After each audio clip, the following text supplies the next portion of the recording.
Assalamu alaikum wa rahmatullah, bienvenue à tous. Depuis toujours, l'astronomie et les questions sur l'univers fascinent les êtres humains. Existe-t-il de la vie au-delà du système solaire? Quelle est l'origine de l'univers? Tant de questions qui demeurent encore aujourd'hui une source de vif débat dans le monde scientifique. Dans cette vidéo, je vais tenter de répondre à certaines de ces questions à la lumière des données scientifiques les plus récentes, tout en vous faisant part de mon point de vue théologique. On va en parler tout de suite, après la petite intro.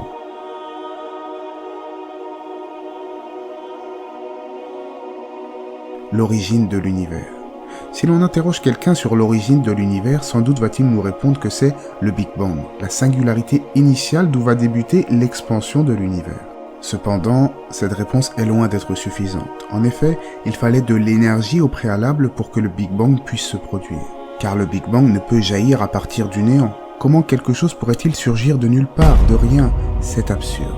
D'ailleurs, au sujet de la fameuse singularité initiale, la physique quantique et la relativité générale entrent en contradiction. Elles ne sont pas capables de décrire conjointement ce qui se passe au-delà du mur de Planck. Dans ce domaine, il est évident que la seule et unique explication rationnelle est évidemment qu'il y a un être incréé derrière tout cela qui a créé l'univers, c'est-à-dire Dieu, l'être suprême.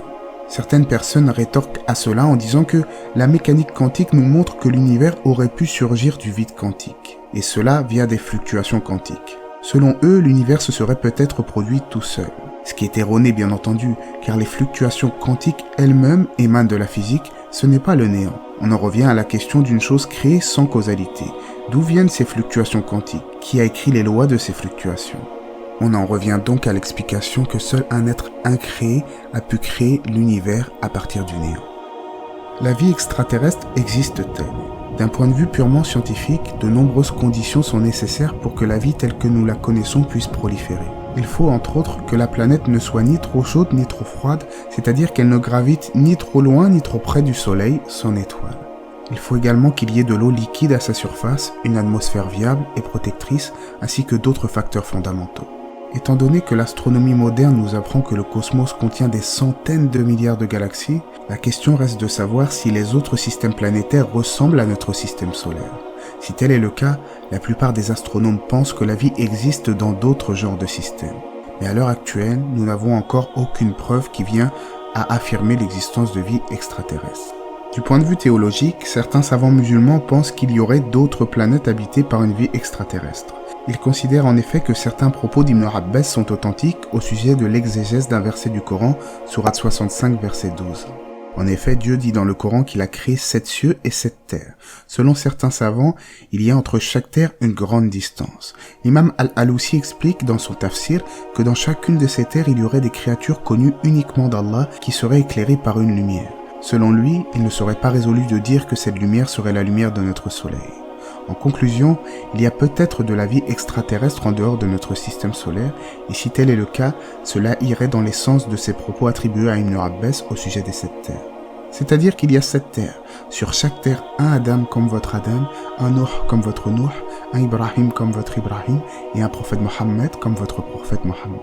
Et Allah c'est mieux. L'homme pourrait-il s'établir sur une autre planète? De nombreux obstacles s'opposent à l'éventualité d'un séjour humain sur d'autres planètes, que ce soit à court ou à long terme. En effet, les planètes du système solaire ne sont pas habitables pour l'être humain, l'atmosphère est soit inexistante, soit irrespirable. Certains envisagent l'installation de bases closes où les astronautes pourraient y vivre enfermés, condamnés à un mode de vie austère. Et cela sans compter que les planètes comme Mars feraient subir des radiations bien trop intenses aux voyageurs en quête de colonisation. Pour répondre à ce genre de problématique, certains ont envisagé de modifier les conditions atmosphériques à la surface de la planète Mars, on appelle ça la terraformation. Toutefois, ce genre de procédé s'avère bien trop coûteux et surtout irréaliste. En effet, les paramètres inhérents à la planète Mars, comme sa faible gravité par exemple, l'empêchent de retenir l'atmosphère. De plus, l'absence de magnétosphère à la surface de Mars exposerait les individus à des radiations solaires mortelles. On se situe donc à la frontière entre la science et la science-fiction. Bien entendu, le fait de vouloir étudier les planètes est une chose louable, surtout si on joint à cela la réflexion spirituelle méditée sur la création d'Allah. Mais d'envisager d'aller coloniser d'autres planètes inadaptées à la vie humaine, alors que Dieu a créé pour nous une terre avec des conditions de vie parfaites, cela me paraît tout à fait déraisonnable. Observer l'univers, c'est contempler le passé? Aussi étonnant que cela puisse vous paraître, cela est correct.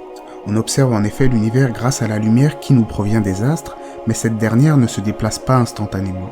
Sa vitesse, 300 000 km/s, peut paraître tout à fait énorme, mais l'univers est si grand qu'à son échelle, la lumière met un temps fou à nous parvenir des astres lointains, de sorte que l'on observe tout en décalage. Les objets célestes sont vus aujourd'hui tels qu'ils étaient à l'époque où ils ont émis leur lumière. Par exemple, une étoile qui se trouve à 1000 années-lumière de la Terre nous apparaît comme elle l'était il y a 1000 ans, car sa lumière a voyagé tout ce temps pour parvenir à notre observation. Ce décalage ne fait pas exception à notre système solaire. Par exemple, quand vous regardez le Soleil, comme sa lumière met 8 minutes à nous parvenir, vous regardez le Soleil tel qu'il l'était il y a 8 minutes. C'est pour cela que l'on dit que regarder dans l'espace, c'est contempler le passé. Pourrait-on voyager dans l'espace via les trous noirs ? L'idée d'utiliser des trous noirs pour voyager dans l'espace découle de l'une des hypothèses les plus fascinantes de la relativité générale, selon laquelle on peut considérer le trou noir comme un puits de gravitation creusé dans la texture même de l'espace-temps. Selon certaines solutions des équations de la relativité générale, la forme extrêmement distordue de l'espace-temps au sein d'un trou noir en rotation ferait que le fond disparaît et serait remplacé par un trou de verre, wormhole en anglais.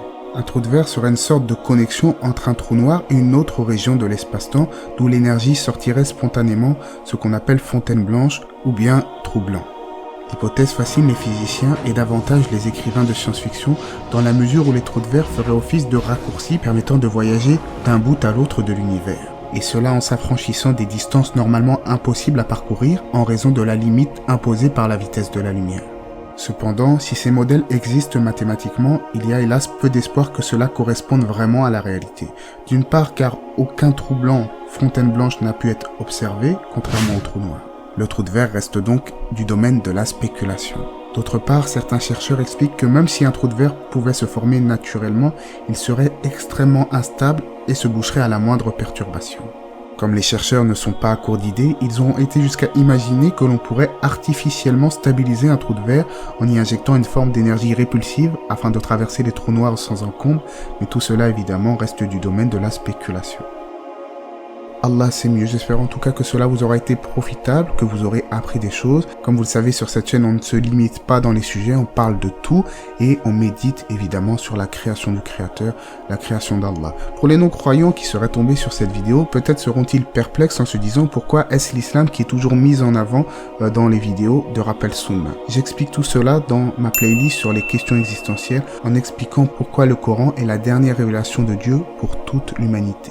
Sur ce, n'hésitez pas à aimer la vidéo, à vous abonner, que la paix et les bénédictions d'Allah soient sur le prophète, sa famille et ses compagnons.